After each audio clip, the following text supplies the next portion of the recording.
Sometimes the greatest horrors are not those that lurk in shadowy forests or abandoned houses, but those that stand just beyond the threshold of our own homes. The fear of someone, something, outside, watching, waiting, is a primal terror that can seize even the bravest heart. Tonight, settle in and listen closely as I share with you 3 very scary true stories. Each one is a chilling reminder that sometimes the danger is closer than we think. The first story comes from a quiet suburb in the Pacific Northwest. It was late autumn, the kind of night where the air feels thick with fog and every sound seems muffled, distant, as if the world itself is holding its breath. A young woman named Marissa had just moved into a small, single-story house with her dog, Max. She was excited for a fresh start, eager to make the space her own. The first few weeks passed uneventfully. Marissa filled her days with work and her evenings with unpacking, slowly turning the house into a home. Max, a large golden retriever, adjusted quickly, claiming his favorite spot by the window that overlooked the backyard. The neighborhood was quiet, the sort of place where people nodded politely but didn't pry. One night, Marissa was curled up on the couch, reading a book as rain tapped steadily against the windows. Max lay dozing at her feet, occasionally twitching in his sleep.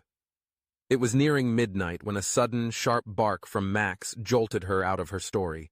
She looked up, heart pounding, as he bounded to the back door, growling low in his throat. At first, she thought he'd heard a raccoon, or maybe a stray cat. But as she approached, she saw Max's hackles were raised, his body tense. Peering through the glass, she expected to see nothing but darkness and the faint glow of the neighbor's porch light. Instead, she caught a glimpse of movement near the back fence. A shadow, tall and thin, slipping between the trees. Marissa's breath caught in her chest. She flipped on the porch light, but by then, whoever, or whatever, had been there was gone. Telling herself it was just a trick of the light, she locked the door and tried to calm her racing heart. Max, however, remained agitated for the rest of the night, pacing from window to window, growling at the darkness. The next morning, Marissa found muddy footprints outside her bedroom window. They were too large to be a child's, and the pattern was odd. Bare feet, toes splayed wide, as if someone had been standing there, watching. She reported it to the police, but they could do little beyond taking a statement and advising her to keep her doors and windows locked. Days passed, and Marissa tried to put the incident out of her mind. But every night she felt eyes on her. Max would occasionally bark at nothing, staring intently at the same spot in the yard. One evening, as she was preparing for bed, she heard the unmistakable sound of footsteps on the gravel outside. Heart hammering, she crept to the window and peered into the gloom.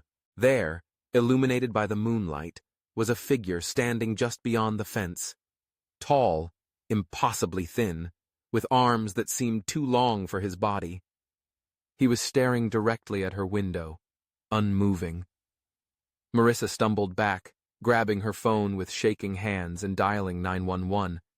When the police arrived, the figure had vanished, but they found more footprints, this time leading from the fence to the edge of the woods that bordered the property.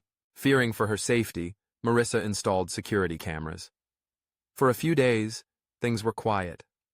Then one night, while reviewing footage, she saw him again, standing in her yard, staring up at the camera. He smiled, a wide, unnatural grin, and waved. The police never found him, and Marissa moved away soon after. But she never forgot the feeling of being watched, or the knowledge that sometimes the monsters outside are very, very real. The second story comes from an isolated farmhouse in rural Maine. The house belonged to an elderly couple, Henry and Edith, who had lived there for over 40 years. Surrounded by dense woods and rolling fields, the nearest neighbor was a mile away. For most of their lives, they had found comfort in the solitude. But as they grew older, the isolation began to feel less like peace and more like vulnerability. One bitterly cold January night, Henry was woken by the sound of tapping on the front window. At first, he thought it was a branch blown by the wind, but as the tapping grew more insistent, he realized it was too rhythmic, too deliberate. He slipped out of bed, careful not to wake Edith, and crept down the hallway. Drawing back the curtain, he nearly jumped out of his skin. Pressed against the glass was a pale, gaunt face, eyes wide and wild, lips moving silently. The man wore tattered clothes and looked half frozen, his breath fogging the window. Henry's first instinct was to open the door and help, but something about the stranger's eyes made him hesitate. They were too bright, too desperate, darting around as if searching for something. Henry called out, asking if the man needed help, but the stranger just stared, pounding harder on the glass. Reluctantly, Henry retreated to the phone and dialed the local sheriff. As he waited, the pounding grew louder, more frantic.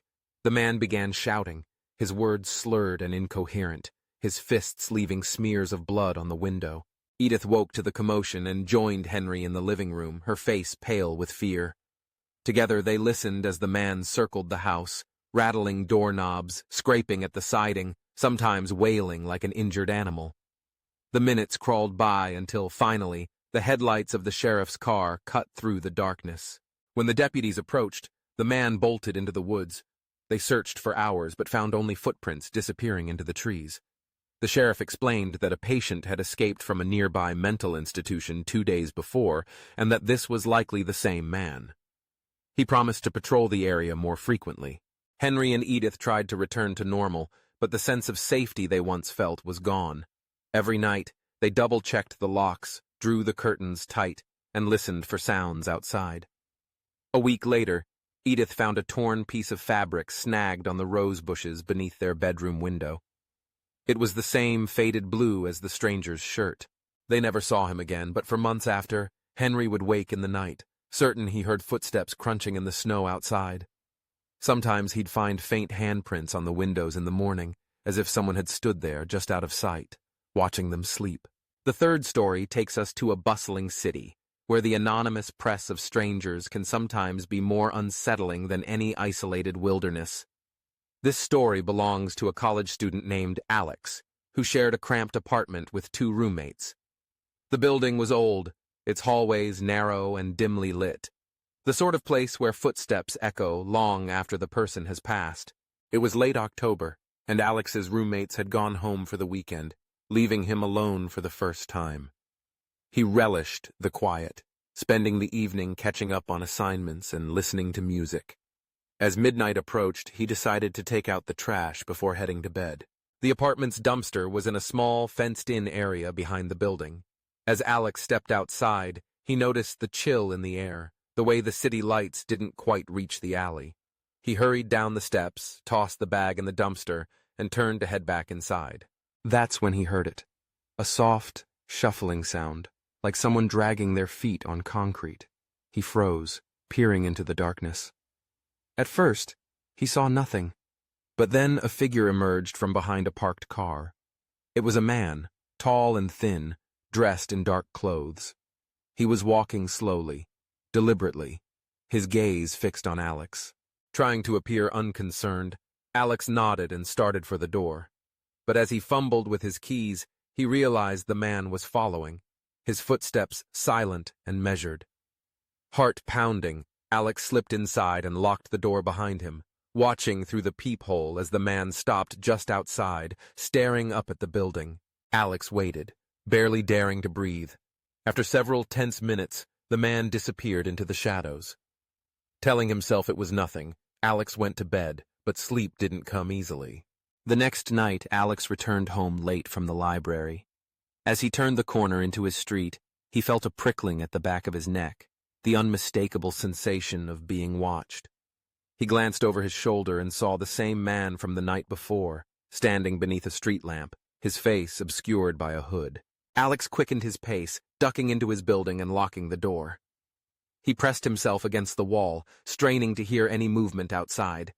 Minutes passed, then an hour. Finally, convinced the man had gone, Alex went to his room and collapsed onto the bed. The following morning, he found a note slipped under his door. It read, in shaky handwriting, "You forgot something." There was no signature, no explanation. Alex's blood ran cold. He checked the apartment, but nothing seemed out of place, until he noticed his wallet was missing from the kitchen table. Alex reported the incident to the building manager, who promised to review the security cameras. But that night, the man returned. Alex heard the sound of tapping on his window, a ground-floor unit, the glass only a few feet above the sidewalk. He drew the curtains and saw the man standing outside, holding Alex's wallet in one hand, waving it slowly back and forth. Alex called the police, but by the time they arrived, the man was gone, leaving the wallet on the windowsill. After that, Alex never saw him again. But for months, he slept with the lights on, haunted by the memory of those eyes watching him from just outside the glass. These stories are not urban legends or campfire tales. They are real experiences, recounted by real people whose lives were changed forever by the knowledge that someone was out there, watching, waiting, just beyond the safety of their walls. They serve as a chilling reminder that sometimes the greatest horrors are not the things we imagine in the darkness, but the dangers that stand, silent and patient, just outside. So tonight, as you lock your doors and draw your curtains, remember, you never know what or who might be waiting in the shadows, just beyond your window.